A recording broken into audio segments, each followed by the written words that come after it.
From Cypress Radio in Cypress, Texas, you've tuned into the Special Ed Section 504 Radio Hour, and I'm your host, Louis Geigerman. Welcome back. Well, this week I have a guest that is a 3C speech pathologist, 3C speech and language pathologist by the name of Nicole Tripp. And Nicole has a company called Speak for Yourself. And she's one of the things she really specializes in is in augmentative communication. She's worked in school districts. She's worked in the Spring Branch Independent School District here in Houston. She was the assistive technology team lead. She also was a facilitator and team lead in HISD. By the way, Michael Freeman says hi. Good to know. Yeah, Michael Freeman, his works with our group. Great. He's a great guy. He really is. And so, well, you're also back and you also worked in Merced, California. Mm-hmm. Merced, also at the university, and you went to school at the University of Tulsa. So, are you from Oklahoma originally? Or? I'm from Arkansas. I see. So right across the border. I see. Well, I'm from Oklahoma. So there. Oh, okay. So there you go. But you went to Tulsa, and of course you have your all the licensing with ASHA, et cetera. You've been working in the schools for a long time. So that's what I want to talk today is about augmentative communication. So with no further ado, Nicole Tripp, welcome to the Special Ed Section 504 Radio Hour. Hi, thank you so much for having me on. I'm excited to be here today.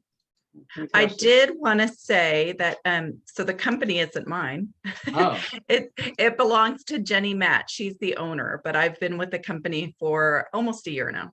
Oh, well, excuse us. Well, then, okay, you're affiliated with. I'm affiliated. I just wanted to clarify in case she watches this. I don't want to get into trouble. Yeah, no, we don't. Okay, there is a disclaimer. You're not the owner. You work with the company. Okay, we took that. So anyway, what I wanted to talk to you about is augmentative communication. Now, in my practice, as many people who listen to the show know that I'm a special ed advocate, and I help families navigate through the system, through the public school special ed system. But quite often, I run into students that have difficulty in communication, for a variety of issues, whether they're in the spectrum or they have CP. And I typically have found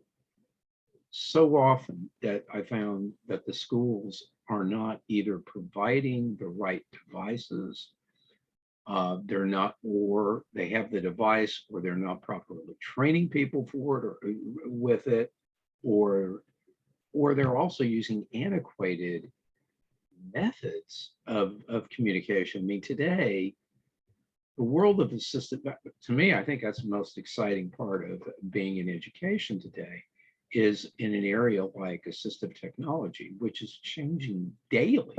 Yes. And, like for many of us, many families didn't really, the schools are finding that things they said that we can't do in the COVID environment. There's many scenarios we find the schools say we can't do. Well, COVID's taught us that we can do it. Things that we can do. Look at us right now. We're using a form of assistive technology by doing video conferencing here, and through Zoom. And so, we're finding that, but that's just a small piece of what we're doing. But I've personally, what a problem that I've had, Nicole, is I've had individuals that have communication difficulties who probably, too often, and I'd like you to address this, too often I find with people that have communication problems, they're unable, excuse me, the schools are unable to effectively test the student. Okay. And what happens is they end up slapping an intellectual disability label on these individuals simply because they can't talk. They can't effectively communicate. So communication unlocks doors to get a pathway to the brain. And so, and that's why I think it's such an important field, and why this is such an important topic. So what do you think about that? What are you and your thoughts? That's a lot of stuff that you just went through, and I have a lot of thoughts about it. You know, as you mentioned in my intro, I started working in schools in 1999, and I left schools in 2020. So I was in schools for 21 years. And 20 years of that 21 years, I was serving specifically on assistive technology teams and doing a large amount of augmentative communication in terms of other areas. And so I've had through that time a lot of experience that's given me insight into all these things that you're bringing up. I think a huge issue, and I've served on various committees in the American Speech Language Hearing Association, and I brought this up to them during that because I'm not quiet there either, that we have a real lack of pre-service training for speech pathologists on augmentative communication. So there are certification boards that go around to universities to say whether they've met a standard, right, of being able to have a program that supports developing a speech pathologist. And the need for that program to have AAC is way down here, right? There has to be a full course on fluency and on voice disorders and all of these things, which are great. There needs to be a full course, but there is not a need to have a full course on augmentative communication. Now, when we think about the field of speech pathology, the largest chunk of speech pathologists in our country work in schools. And there are more students in schools who need augmentative communication than voice disorders and fluency. There's more of a need there. And so what we're doing as a profession is graduating speech pathologists who have little to no knowledge of augmentative communication. So when you're looking in school districts and saying, why isn't the student getting the services? Now there's a huge amount of issues, but the core starts at the fact that we have not prepared professionals starting out in schools to know what they're doing, to even know whether to make a referral or not, let alone once the referral comes in, what to do. And so maybe if you have some simple cases, which there aren't many simple AAC cases, but maybe if you have some simple, straightforward cases, there might be something that someone can do. But you start getting into these complex cases, and you're absolutely right. It's just, there's not someone that even knows what to do with that. And so that's a big problem. So that's the big crux that I've always, of the issue here that I've been preaching to ASHA and organizations for a long time, is that we're not preparing the people that need to know. Because when you're thinking about it, at the end of the day, the buck stops with a speech pathologist. This is a communication issue. It needs to be that professional in that area. And most of the administrators in school districts are not speech pathologists by background, unless it's the director of speech services. But the directors of SPED, area directors, all of that kind of stuff, they're typically not speech pathologists by background. So they're even a further step behind in that knowledge of communication disorders. The other issues that you have are funding, right? And I said issues, but I almost feel like the funding has an impact on multiple other issues. It has an impact on the ability to hire the appropriate staff with the knowledge to be able to do it, the ability to fund communication devices, the ability to put the full breadth of services that need to go into place to support a communication device.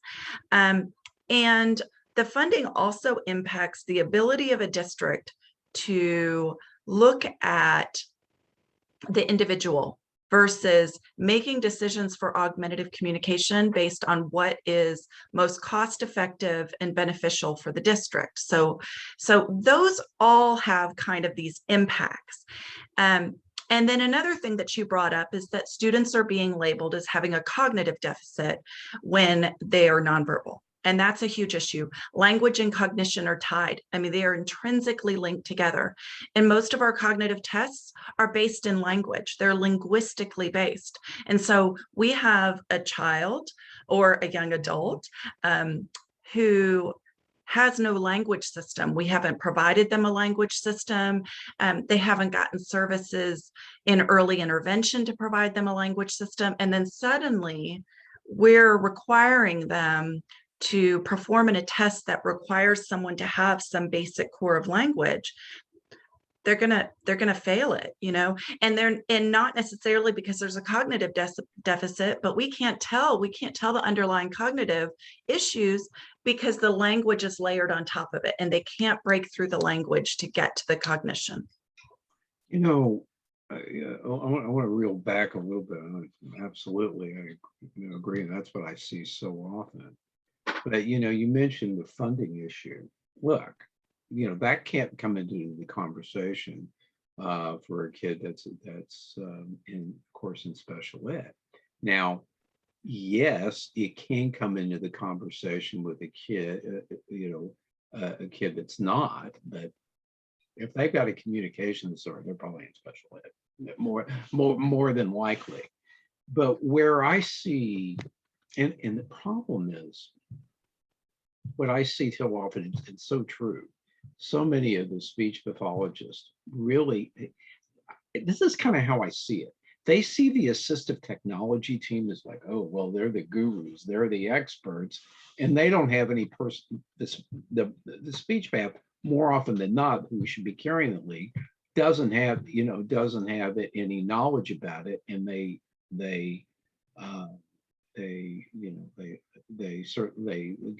let the AT group, the AT team, you know, make those decisions. But here's the thing: what I see happen is that I see AT people that, or you know, and the school, because you know, at the end of the day, it's what the school is, the district is offering. They get gung-ho. They may have bought a whole bunch of, I'm not going to mention any of the manufacturers because I don't want to cast aspersions to them. But they may be familiar with one piece of equipment. So it's one size fits all for everybody.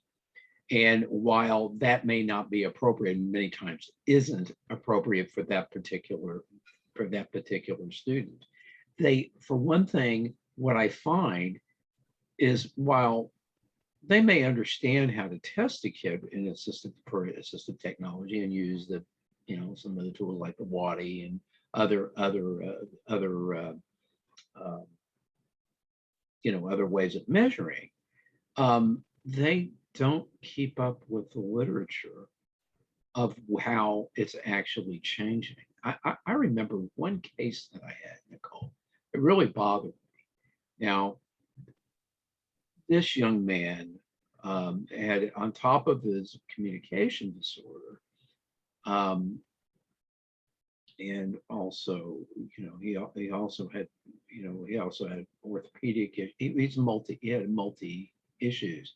He also had a visual impairment, and that makes things even more difficult, you know. But for instance, it took an act of Congress for them to even, while it may not have been necessarily in that case, because I'm not even close to being an expert, or I've just got a little knowledge that I'm just a little dangerous. That's all. Just, you know, as far as with the knowledge I have regarding assistive technology, you know, I was grasping for straws because this kid wasn't able to communicate effectively. And I said, you know, of course they said, well, let's use switches, et cetera, which I guess, you know, possibly is a way. I originally suggested eye gaze technology, but with the problem with the with visual impairment, that may complicate it. I'm just saying there doesn't seem to be, it gets back to that training issue. They don't keep up with the literature. They don't know, it's in one case, we had to go to like a salesperson for an assistive technology company that had a broad knowledge of what's out in the market. In other words, a sales rep for a company.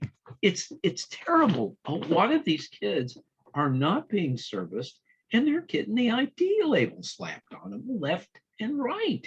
It's horrible. Yeah, I do. I want to go back to what you said about funding. What I'm saying about funding, I'm not saying that that's an excuse to not provide services at all, but I am saying that funding drives a lot of decision making, and it turns it into what's best for the district sometimes and not what's best for the individual. And the point that you brought up kind of highlights that. Purchasing a device and replicating it and saying, our district is going to have this device, and every kid that needs augmentative communication is going to get this device. At the end of the day, it's almost like there's been some disconnect, and forget that we're all writing individual education plans for every student. And it's not individual if it's based on something that's been determined to be put out systemically. Well, exactly. But I mean, let's go beyond. Of course, none of us are attorneys. Okay, we'll make that disclaimer. But this Yes. really gets into the discussion from, as I've been advised by counsel, gets into the area of the Americans with Disabilities Act.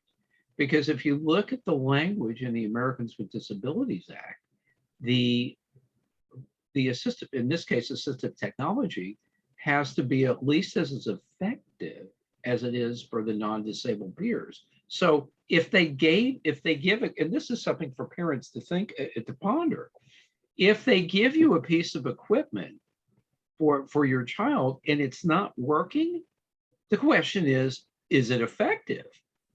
And it has to be effective for the students. So when they try to give you, when a district tries to force, and not all districts do this, some of them are actually doing the right thing, but I'm too off. I mean, I'm jaded because I see all the ones that aren't, okay? But when they start saying things like that, you need to say and there doesn't have to, let me be clear, if you're going into the realm of the Americans with Disabilities Act, ADA, they don't have to show a benefit if under the ADA. It's basically an issue whether it's effective, whether the device is effective for the end user. And who makes that determination? The end user. Hmm. So it's just something to think about. It is. And there are a lot of different reasons. Is it because the device isn't the right device? Is it the way the device is set up? Both in terms of what language, how the language is stored, there's a lot of customization. It's also, is the access method effective for the user? Both access method for vision and hearing and also for physical disabilities, are those things set up right? Is it being implemented consistently by everybody involved in that child's environment, both at home and at school?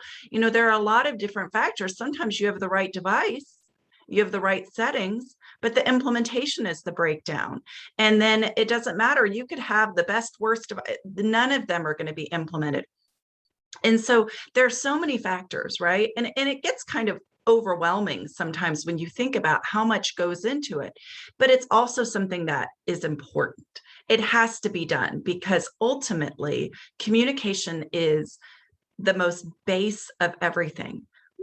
Communication is what keeps us going, is what connects us to other people, is what allows us to control our everyday lives. And so somebody that doesn't have that, I mean, it's awful. It's terrible. And so all of those factors, and you were mentioning earlier, something about districts saying, well, this person is the AT, this is the AT team. I don't do AT, the AT team does that. And, you know, we saw that when I was in HISD, we saw that over and over again. And there's been a huge push in assistive technology for a long time, this expert model. People want to be experts in AT. I'm an AT expert. I still don't call myself that. I don't feel comfortable with that. Often when I do IEEs, I have to put that I specialize in it, but I don't call myself an expert because everybody that's involved in the team of a child is an expert in some way. And I think it's just, I don't think it's necessary. But the expert model saying that there's this team that does assistive technology and they kind of take over for the entire district, it causes complacency at campus-based level, at people that are working day in and day out, because we all need to be experts of implementing whatever it is for a child for them daily. And if AAC is part of what's being implemented, we all need to be experts on implementing it with that child. That includes the parent, and that includes the parents too. Parents, and you know, so we started shifting our model. We started shifting it from an expert to a collaborative model. We looked at a lot of research. There's been information put up about reorganization of team. And I think about it when I've talked to state organizations, and I've done national trainings, and, you know, it doesn't matter. There are so many different types of districts. You know, there are small districts and big districts. I was working for HISD at the time, which was one of the largest. And so I didn't use it as an excuse to say, well, our district's much smaller. We have different needs. Certainly you do. But we all need to look at a way to make sure that this is a group engagement, that this is collaborative, that everybody feels ownership of implementing augmentative communication with the student that they're working with. And if you've got someone coming in and saying, I'm an expert, when they leave, everybody else just gives up. And so we started doing training systemically. We redeveloped our entire referral process. Everything was switched up to start putting ownership on the campus. It had to happen from an administrative level. There had to be professional development involved. And I left before we were completely finished with it and moved on to Spring Branch. And when I moved to Spring Branch, it was the same thing. I said, how are we going to make this a collaborative model that everybody is involved with? Because you can't sustain it as an expert model. You know, the horse is going to be pulled over by the cart, you know, because all these things are going to back up. And so the AT experts become overwhelmed with the amount of support that has to go out for a district. And so what I was saying again about funding, what I meant was, you know, a district can't necessarily hire an augmentative communication expert for every campus. And even if they hired an augmentative communication expert for every campus and there was still one, that wouldn't be enough to support every kid that might be on that campus that's got a need for augmentative communication. And so we look back and say, okay, we can't do this funding wise. So what do we do to reorganize the system that we have in place to use the staff and the resources that we have available here and make it effective for every student? And that can be done. It requires analysis.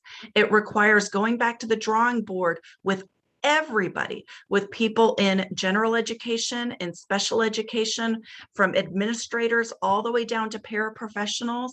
It requires developing professional development.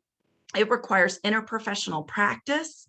It requires redevelopment of forms and procedures, and all of those things have to happen, and they can happen, and they can make it effective for individuals, but it's not happening. Yeah, that's for sure. So why don't we drill deeper and talk about different types of devices, okay, under different types of situations. So you know, like I said, as much as the school folks are clueless because they don't have the information, right? Most teachers, I mean, that's not denigrating teachers. They just don't know, right? They haven't been trained. So as much as they don't know, neither do the parents. Let's just kind of talk about different scenarios, different types of devices, equipment that can use under various scenarios. What do you say? Yeah, that sounds great. So, we have a bunch of different types of systems. So when we're talking about augmentative communication, we're talking about all the things we use to communicate a message. And whenever I'd start talking about augmentative communication, and right now in my practice, I'm working with 1.5-year-olds where their parents have never even heard of augmentative communication, And so I talk about how we all use augmentative communication. You sent me a message via text the first time you wanted to talk to me. Texting, writing is another form of communication besides verbal speech, right? Mm-hmm. And then we talk on the phone and we talk on video and we have all these other ways. But I also talk to parents, they're married, they're sitting there, the spouse is in the room, and I say, how many times does something come up where you've been out in public and you give your partner that look and they know exactly what you're communicating? That's augmentative communication. So all of these things together, it's not just about a computerized speech generating device, it's the whole system.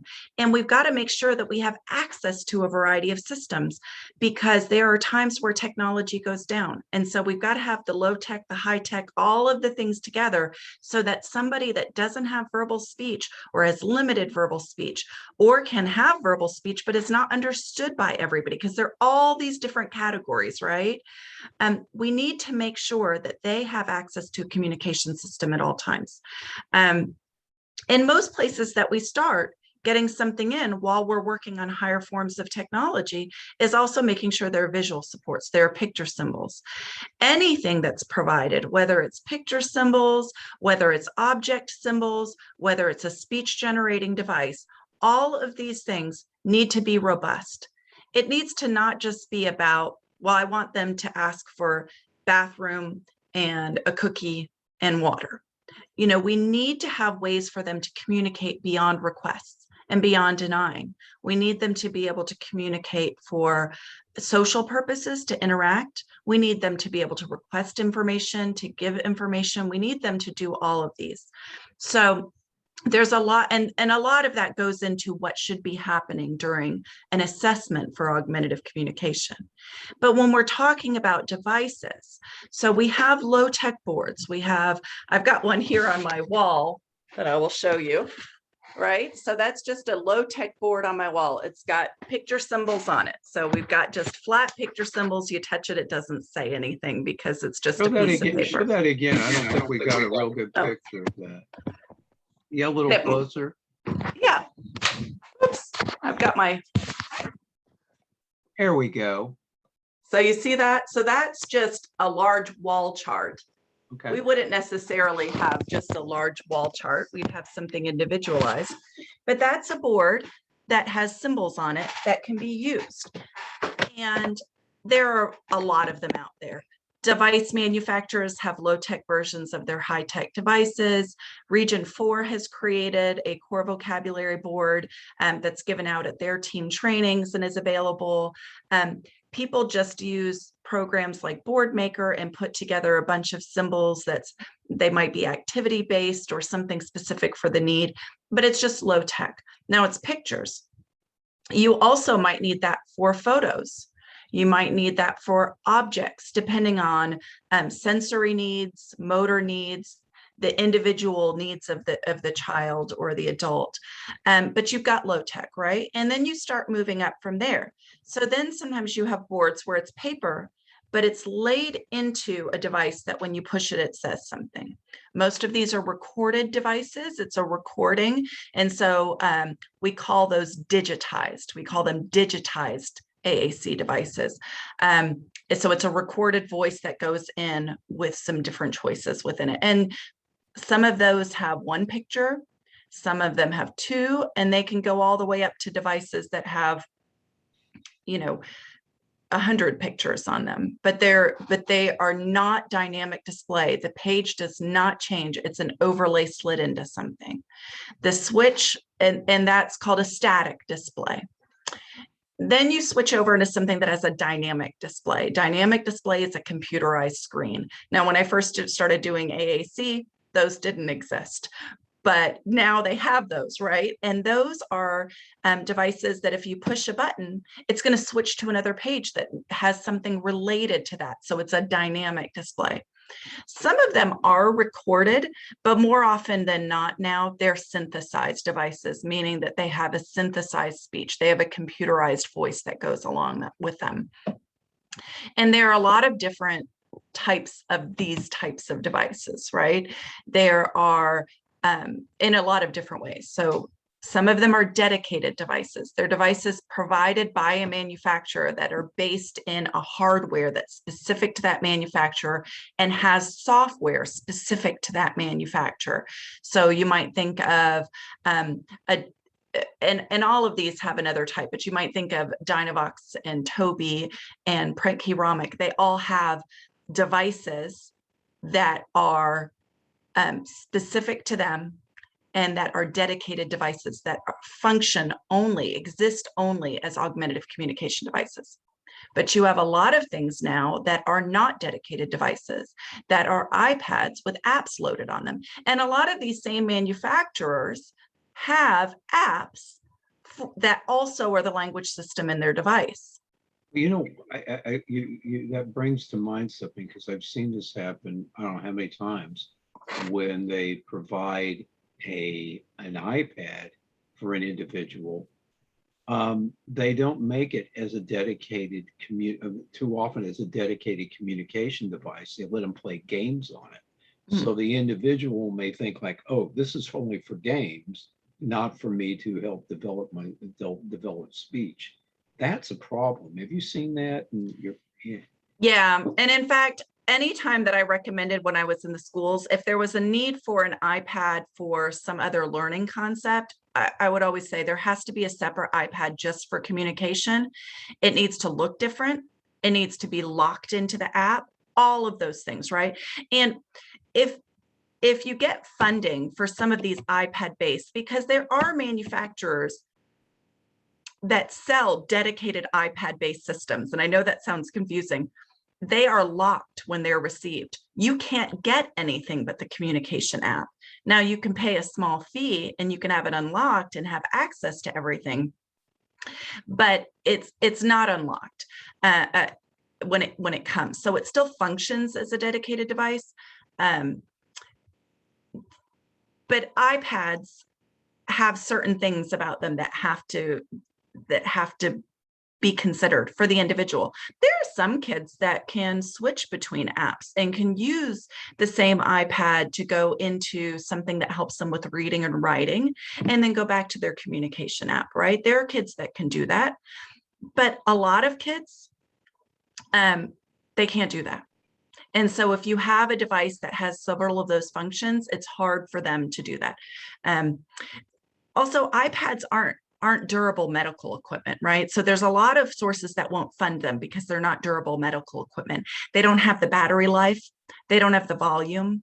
They don't have the durability to be tossed around. They don't have specialized protected cases.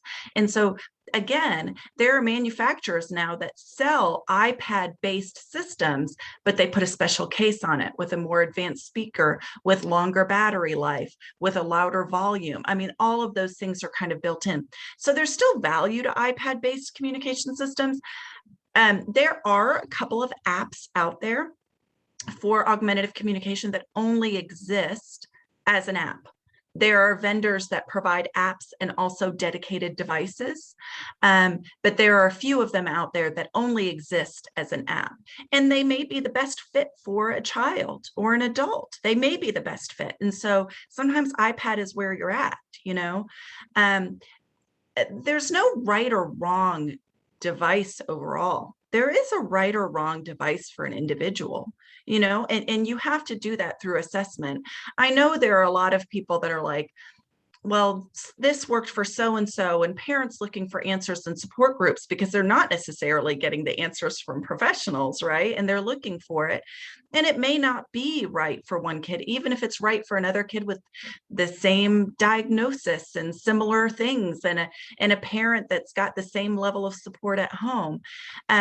But there's no right or wrong overall. When you said something about devices earlier, there's not a single device that I'm going to go out there and say, this is a terrible device, you shouldn't use it with anybody, because that doesn't exist.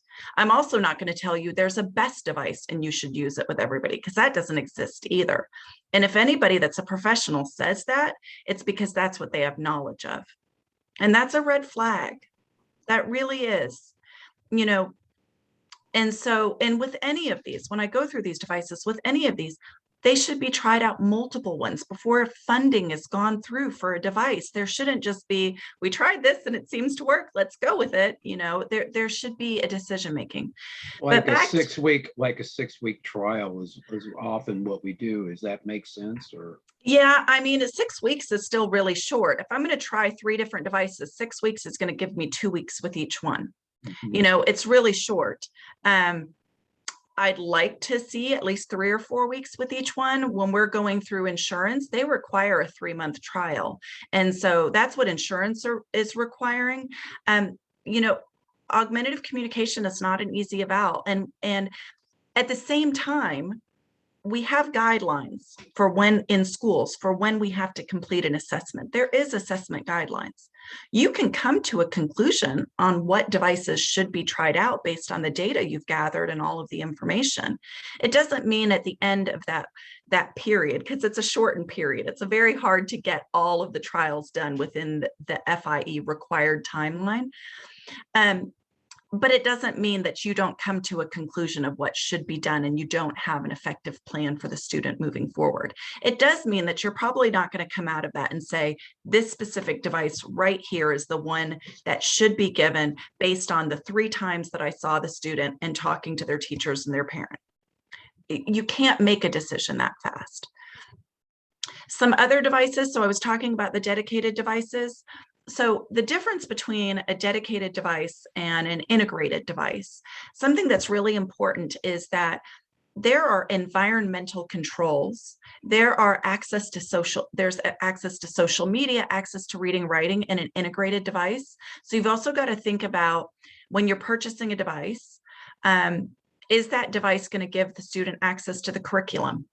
Are they going to be able to participate fully within that educational program? If they can't use their speech generating device to access literacy activities, writing activities, all their classwork, you were talking earlier about what the pandemic has taught us. Well, the pandemic has taught us that kids are learning online. They're interfacing online with their assignments. They're not just paper and pencil that are being turned in.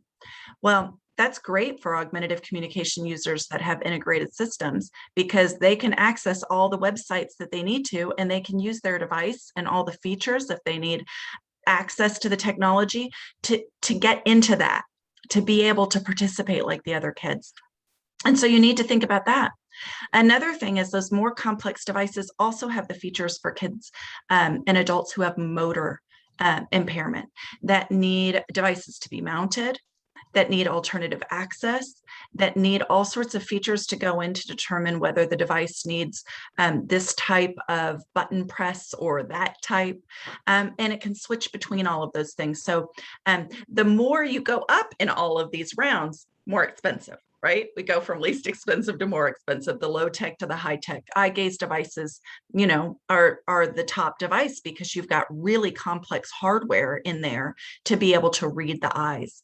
And so when it comes to devices, there's not an individual out there that there isn't a device with features and that can work for them. There is not a system that won't exist for them. Well, okay, let me step back for a minute on eye gaze. So typically, what kind of student would eye gaze technology be something that you would want to be looking at? Well, if so, eye gaze is considered direct access. And let's be sure people understand. I think you were going to do that, but let's make sure people understand what eye gaze is and how it works and who it would be appropriate for. So eye gaze is considered a direct access to the device. Even though there's not something physically touching the device, the eye is touching the device and directly accessing something. When you're accessing a device, there are two different ways that you can do it. You can do direct access or indirect access. Direct access is what we think most of the time is they touch the device and the device says something. They may not touch it with a finger. We have some kids that have to touch it with a knuckle or have to touch it with an elbow, or I mean, there are users out there that touch it with their feet because they've got more access in their feet, right? So direct access is where you always want to go first. Direct access is the most efficient. No matter what, using a communication device is slower than verbal speech. So you want to use the most efficient method, right? And so we want to go to direct access first. So let's say you have, and so you've got direct access. Indirect access would be using a switch. So somebody that can't touch a device with anything, right? And so the device scans groups and pictures. And when it gets to the right one, someone hits a switch. Maybe they hit it with their head. Maybe it's an infrared switch, so they eye blink. Maybe it's a mercury switch, so they tilt their head. They have some small motor movement that they can do, and that accesses the switch, which says on the device, stop here. And then it goes on, stop here. And so it might take several of those switch hits and all that scanning to get to the button. Much less efficient than direct access, right? So, and it's more complex than this, so we could talk forever, and I know I'm simplifying it, so hopefully nobody out there that's an expert in augmentative communication and access is like, oh, that's really simplified, but I have to simplify it. So you have indirect access. So if you have an individual who cannot use their finger to touch a device, then you start looking towards their head and their eyes. So there's not just eye gaze, there's also like a head mouse, right? So you can put a mouse somewhere that somebody can move their head. So maybe they have good head movement, right? They can move their head around to hit different spots on the device and it accesses the device, all right? And so eye gaze came in after that because it took a while to get the camera set up to be able to read the eyes. It's calibrated to the individual's eyes and it actually reads the eye, and there's a camera mounted to the device that reads the eye. And then when they move the eyes, so they don't require moving their whole head, right? They don't have to move their whole head. They just have to move their eyes. And that directly accesses the device. And there are a couple of different ways that they can access it. They can access it by having settings set. So when I look around the device, the mouse moves. And the second I see the right button, I just stare at that button for whatever period of time is determined to be effective. And it selects it. Some people can't stare for an extended period of time. Maybe they need a switch to access paired with it, but that's what eye gaze does. You can do that with other access methods like head control. They can move the whole head. But you were asking who's the right user. And so there are a lot of different factors that go into this. Eye gaze technology has gotten better over the years. It used to be when it first came out that if you had glasses, it was out of the equation. The reflection on the glasses would interfere with that. They've gotten better. There also used to be a thing if they had a really light iris, if it was like light blue eyes, they might not be able to use eye gaze effectively. Again, that's gotten much better with time. It used to be if somebody had nystagmus, you know, if the eye was constantly moving, but you can change settings for nystagmus. So, you know, obviously they need to see because they're using their eyes to control it. But it's somebody that's not able to use another body part. An eye is still their body part, right? They're not able to use their body part to try it out and to touch the device. And you've got to try all this out. I mean, it's just like everything else. You've got to try it out and give it some time. There's a lot of eye fatigue. I don't know if you've ever tried to control anything with your eyes, but you're going to get really tired if you try to control something with your eyes. And so let's say we try eye gaze with someone for the first time, we're only going to try it for a few minutes. I'll tell you, if you say, okay, I'm going to try this out for the next hour, and I'm going to take data on how many times in an hour they access the device. Let's say in the first 5 minutes, they access the device like 4 or 5 times. And then over the next 55 minutes, they don't access it anymore. And they're like, well, look at the percentage, it's really terrible. Well, have you ever tried to control something with your eyes for an hour? You know, and it's going to bring it down. So you're going to do it for small periods of time, but it needs to happen in a trial. So I wouldn't use it with somebody that's able to touch a device. I would with any body part effectively. You know, I wouldn't go from, well, they can't use the right pointer finger to touch the device, so let's go to eye gaze. There's a lot of other body parts that can still touch the device effectively. But if all of those other physical touches have been exhausted and they're not effective, then you need to look at it. Now, who's it not right for? If somebody doesn't have head control and their head's dropping down and you've got some major motor problems, it may not be right for them either. So it doesn't mean it's right for everybody. But it is something that should be considered as an access method because it's wonderful and it's direct access. And I wouldn't go from, well, they can't use any of these body parts, let's skip over eye gaze and go to switch scanning, because switch scanning is much less effective. It's much slower and can cause problems with them being able to communicate as effectively if they've got a better option. Okay. So, all right. So we've talked about eye gaze technology. We've talked about switches. Now let's talk about, you know, voice output devices. I mean, we have a lot of individuals that may have limited speech, well, they may only say like, you know, a few words, but we want to expand upon that. And you know, there's a fear by some parents, oh, you're going to augmentative communication in that scenario. Geez, do I want to do that? I want to expand speech. But my understanding is that can actually expand speech. You can use that to highlight it. So what are your thoughts about that, Nicole? You know, there are a lot of myths out there, and myths aren't necessarily based in bad things.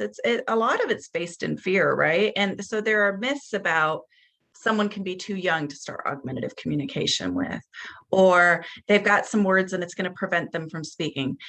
The number of kids that I've worked with over my career, one of the things that goes out there a lot and what you'll hear, and I think that it's a problem with the terminology and the way we talk about things, is that a lot of people will say, well, augmentative communication is for someone who is nonverbal. I don't like the term nonverbal. Most of the professionals that I work with don't like the term nonverbal. I have met very few people that are completely nonverbal. And so we're using this term to account for so many people. I've done augmentative communication with children that have severe oral apraxia. That is their only disability or disorder. That's the only thing, is severe oral apraxia. They speak, nobody understands them, right? I have kids who I've worked with who are able to speak, but only able to do a single word, right? They're only doing single words. We want them to have access to more robust language than that. I have worked with individuals that have a motor speech impairment that's acquired or that's developmental, that causes an impact on their ability to speak in certain environments and not others. And so there are a variety of different reasons, but we're not talking about nonverbal here. We're talking about this being a way to augment communication, which we all do. Even those of us who are verbal use augmentative communication. So everybody should have access to a full amount. There's a lot of research out there. There's actually a great paper that goes way back about myths and fears in early childhood. It's written by Rose Sevchik and Marianne Romsky. And it talks about these myths and fears. And they're also working on a paper currently on myths and fears with the adult population. So that's kind of early childhood. And so there's a lot of research out there that debunks this. And I hear back from parents sometimes, Okay. Okay. Research. I get it. But I want to know about my child. You know, there are a lot of parents that, despite the research, are still unsure.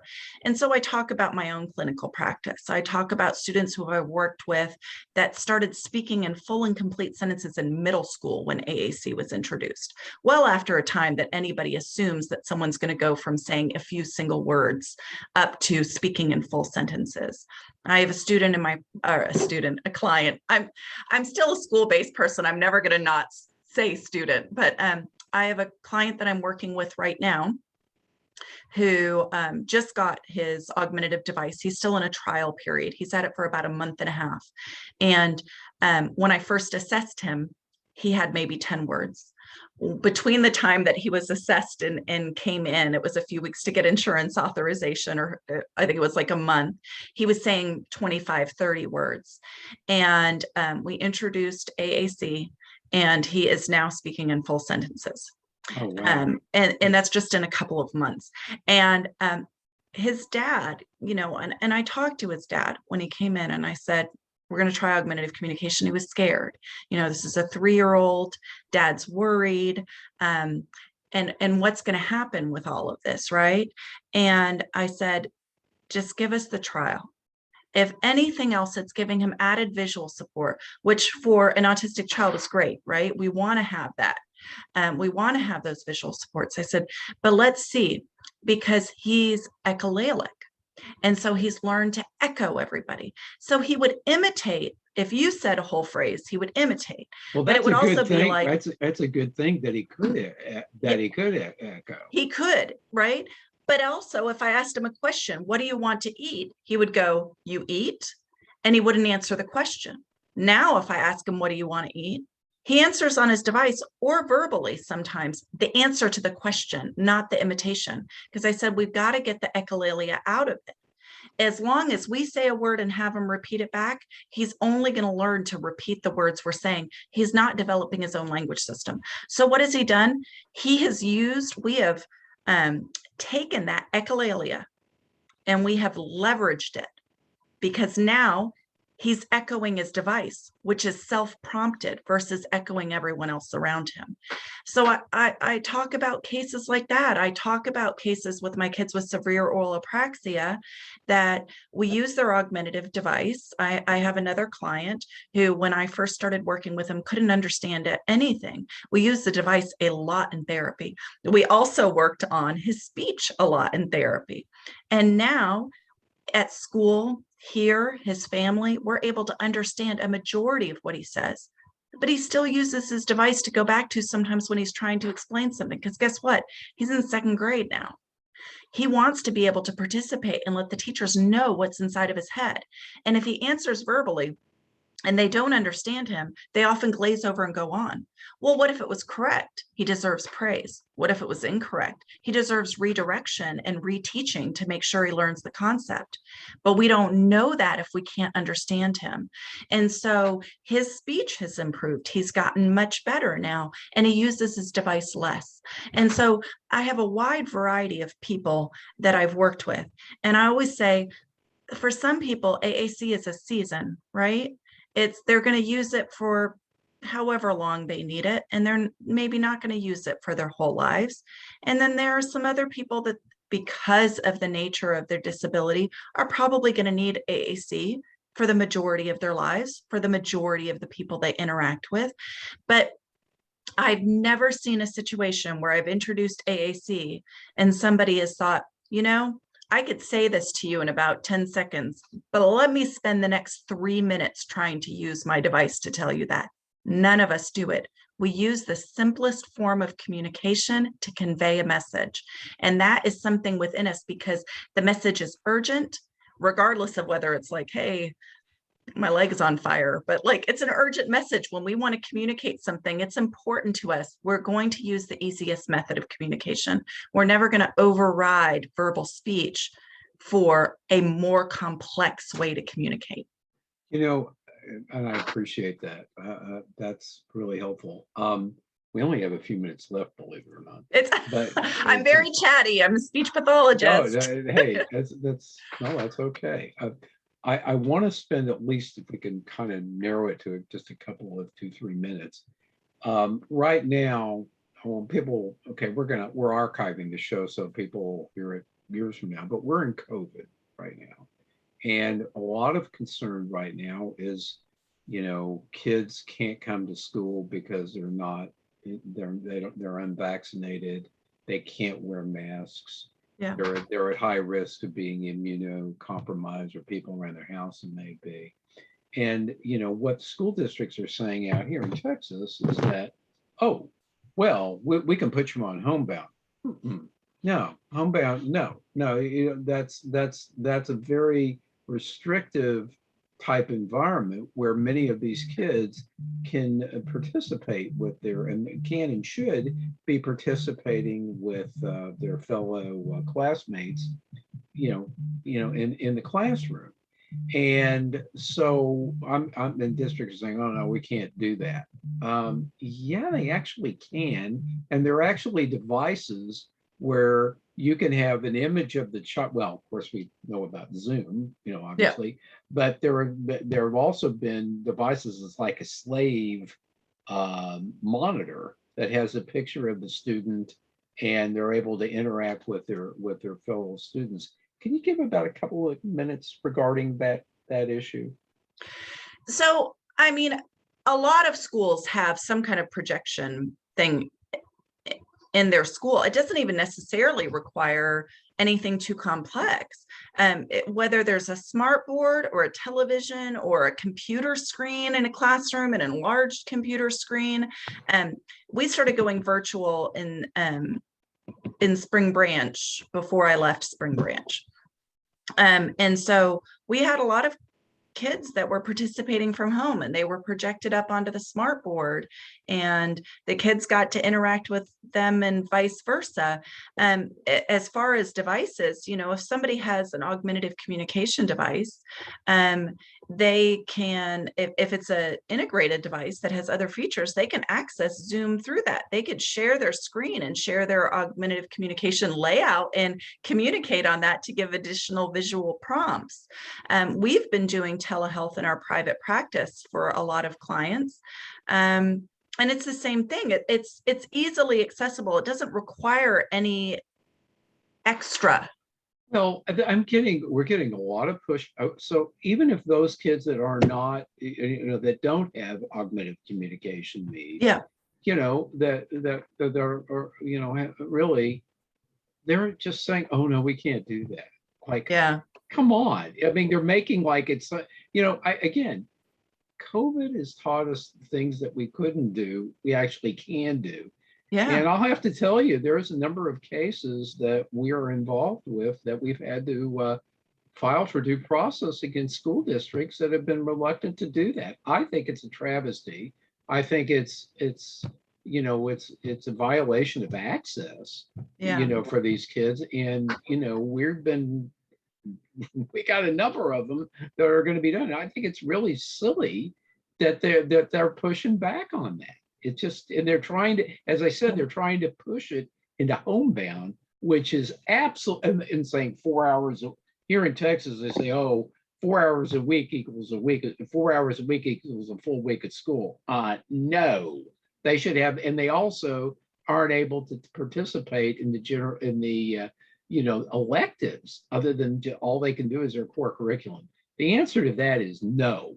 It's no. And if I were a parent, I'd be pushing back and be demanding that we have proper assistive technology to do that.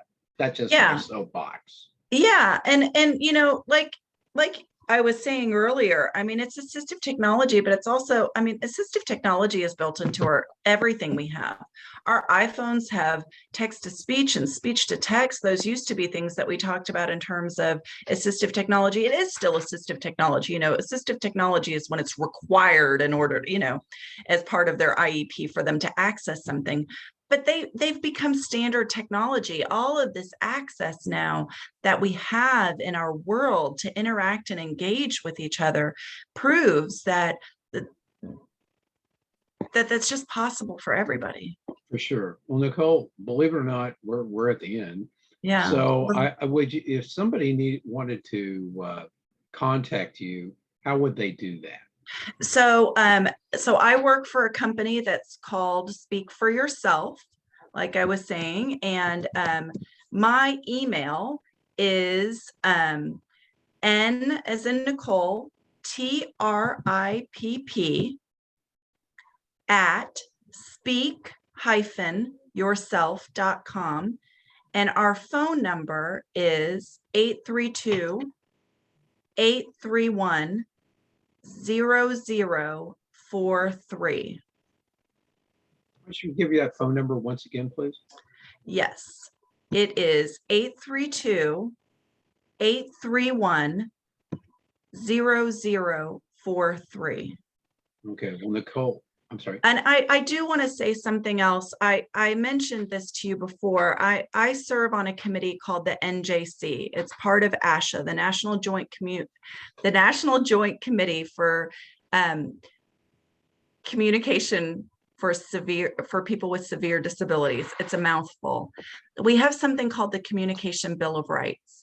If there is anybody listening that is a professional, is a parent, it goes through and talks about the rights of someone to communicate. And it's really important. I think this is a powerful tool for parents, for people who require augmentative communication, to take to a school district, to a private practitioner, and show the rights they have to communicate, to have an effective AAC evaluation.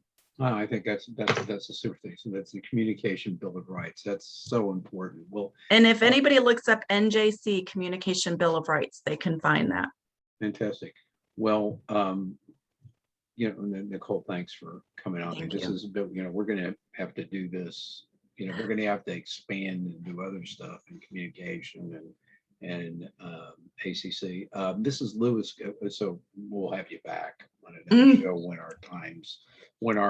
when we can schedule it. So this is Lewis Geiger with National ARD IEP Advocates. If you need me for my special education consulting business, it's National ARD Advocates with an S, National ARD Advocates at gmail.com. The company is NARDA, NARDA.org. Go to our website. Also, if you want to have questions about the show, go to SPED Radio 103.5 at gmail.com, SPED Radio 103.5 at gmail.com. You want to tweet me, it's at Lewis Narda, LOUISNARDA. This show is through cypressradio.org, and it works by donation. So go to cypress.org and cypressradio.org and put in for any contribution you want. This show, along with a number of shows that I've done in the past, are archived on my YouTube channel. It's SPED Radio, SPED Radio. Look it up and join, and you can see this interview along with others. Well, anyway, this has been a phenomenal interview with Nicole Tripp, and we definitely want to have her back. But I'll see all of you on the internet and on the radio. Have a great week.